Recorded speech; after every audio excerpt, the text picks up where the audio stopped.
بسم اللہ الرحمن الرحیم۔ السلام علیکم ناظرین، میں ہوں فیاض راجہ اور آپ دیکھ رہے ہیں آپ کا اپنا یوٹیوب چینل۔ امید تو نہیں کی جا رہی تھی ناظرین، لیکن بہرحال ایک جج ہی کا صحیح ضمیر جاگا ہے۔ پہلے ہی دن پھڈا شروع ہو گیا ہے۔ آئینی عدالت ایک جج نے حلف اٹھانے سے صاف صاف انکار کر دیا ہے، اور یہ معاملہ ہے جناب پہلے دن کا، جب ڈھونڈا جا رہا تھا کہ آئینی عدالت کو غیر آئینی عدالت کو بٹھایا کہاں جائے، اور حلف لیا گیا چیف جسٹس آئینی کورٹ کے سربراہ امین الدین صاحب سے۔ پھر انہوں نے مزید 3 جج صاحبان کا حلف لیا۔ 6 کے نام آ چکے ہیں، ایک نے انکار کر دیا ہے۔ معاملہ کیا رخ اختیار کرے گا، لیکن اس سے پہلے سینٹ آف پاکستان کے اندر سے ایک ایسی ویڈیو سامنے آ گئی ہے جس نے یہ بات واضح کر دی ہے کہ پیپلز پارٹی اور نون لیگ کے درمیان اور طاقتور حلقوں کے درمیان کس قسم کی سودے بازی ہوئی ہے 27ویں آئینی ترمیم کو لے کر۔ ایک دوسرے کو کیا کچھ دیا گیا ہے صرف اور صرف عمران خان کے خوف اور بغض میں، کیونکہ معاملہ یہی ہے، انہیں صرف ایک شخص کا ڈر ہے جو جیل میں بیٹھا ہوا ہے۔ اور آج بھی اس بات کا ذکر ہوا سینٹ کے اندر جب بیرسٹر علی ظفر نے یہ کہا کہ آئینی عدالت انہوں نے بنائی ہے، انہیں صرف ایک شخص کا ڈر ہے جو جیل میں بیٹھا ہے۔ یہ شخص جب باہر نکلے گا تو آپ کی ساری یہ غیر آئینی غیر قانونی عمارتیں جو ہیں وہ گر جائیں گی۔ اور اس وقت ہوا کیا ہے سینٹ آف پاکستان کے اندر، دوبارہ سے ترمیم کیوں لائی گئی سینٹ سے پاس کروائے جانے کے بعد، اور وہاں پر کیونکہ کچھ غلطیاں ہو گئی تھیں اس معاملے کے اندر، اس کے بعد قومی اسمبلی سے پاس کر کے دوبارہ اسے سینٹ کے اندر لے کر آئے۔ لیکن سینٹ کے اندر جب اسے دوبارہ پاس کروایا جا رہا تھا تو نون لیگ اور پیپلز پارٹی کے ارکان 27ویں غیر آئینی ترمیم کے معاملے پر لڑ پڑے ہیں۔ شہری رحمان صاحبہ کہہ رہی ہیں کہ جو بل پہلے آیا تھا اور جو اب آیا ہے اس میں بہت زیادہ فرق ہے۔ جو 40 کے قریب ترامیم باری باری پاس کروائی جا رہی ہیں، پتہ نہیں اس میں کیا کچھ ڈال دیا گیا ہے۔ ایک دوسرے کو کہا جا رہا ہے کہ ایک دوسرے کے ساتھ ہاتھ کر دیا گیا ہے، جج صاحبان کی مدت ملازمت ہو یا آرمی چیف صاحب کی مدت ملازمت ہو۔ اور آگے سرانہ تنویر صاحب نے فرمایا کہ یہ اس طرح بات نہ کریں ورنہ میں سب بتا دوں گا کہ یہ ہمیں کیا کیا سفارشیں کرتے ہیں۔ یہ شرمناک ویڈیو لیک جو ان کے درمیان اس وقت یہ بتا رہی ہے کہ کیسے انہوں نے عمران خان صاحب کے خوف سے سودے بازی کی، میں آپ کے سامنے رکھتا ہوں۔ تھا اور اس کے اوپر جو امینڈمنٹس آئے ہیں اس میں بہت فرق ہے۔ I would please urge you to stop the passage of this bill because the committee chair کو بھی ان امینڈمنٹس کا نہیں پتہ ہے۔ 40 کمیٹی چیئر کو بھی امینڈمنٹس کا نہیں پتہ۔ میں آپ سے ریکویسٹ کرتی ہوں کہ اس بل کا راستہ روکیں۔ یہ شہری رحمان صاحبہ ایوان کے اندر سینٹ کے اندر یوسف زا گیلانی کو کہہ رہی ہیں، سنیے ذرا۔ امینڈمنٹس کمیٹی کے بعد نہیں آتے ہیں سر، یہ کمیٹی کے چیئر ہیں۔ سنیے ذرا، یہ صورتحال ہے، کیا بنا دیا اس ملک کو۔ وہ شہری بات تو سن لینا، جو فیصلہ کرنا ہے اس کرے۔ یہ رانا تنویر صاحب شہری جو بات آپ نے کرنا ہے فیصلہ، میری بات تو سن لینا۔ یہ دیکھو یہ چیخ رہی ہے، اس کا کیا چیخنے کا مطلب ہے؟ لیکن اس طرح اگر بات کریں گے تو میں ان کا سب کچھ بتا دوں گا یہ کیا کہتے ہیں ہمیں، سفارشیں کیا کرتے ہیں۔ سب کچھ بتا دوں گا یہ ہمیں کیا کہتے ہیں، یہ ہمیں سفارشیں کیا کرتے ہیں۔ یہ صورتحال ہے، اور کس طرح سے ایک ایک اس کردار نے آج جو غیر آئینی اور غیر قانونی طور پر ہر ایک عہدے کے اوپر بیٹھا ہوا ہے، کس طرح سے اس نے ایک ایک کردار نے جناب عمران خان صاحب کے ڈر، عمران خان صاحب کے بغض میں یہ سب کچھ کیا ہے۔ اگر اوپر سے لے کے نیچے تک شروع کریں تو چیف جسٹس ہیں جو آئینی کورٹ کے سربراہ ہیں، جسٹس امین الدین خان صاحب موصوف 29 نومبر کو ریٹائر ہونے جا رہے تھے۔ جی ہاں، اسی مہینے کی 29 تاریخ کو جناب ان کی ریٹائرمنٹ تھی، اور آپ دیکھ لیں کتنے دن باقی ہیں۔ آج جب میں آپ کے سامنے بات کر رہا ہوں تو 14 نومبر ہے، 15 دن کا سارا کھیل ان کا باقی تھا۔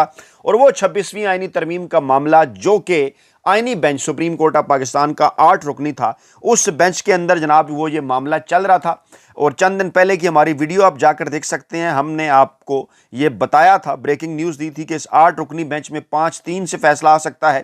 جسٹس جمال مندوخیل، جسٹس عائشہ ملک، جسٹس مسرت حلالی، اس کے ساتھ ساتھ جسٹس شاہد بلال حسن اور جسٹس نعیم اختر افغان۔ جی ہاں، یہ جناب 26ویں آئینی ترمیم کے خلاف جا سکتے ہیں۔ اور پیچھے 3 جج صاحبان نے بچنا تھا، محمد علی مظہر،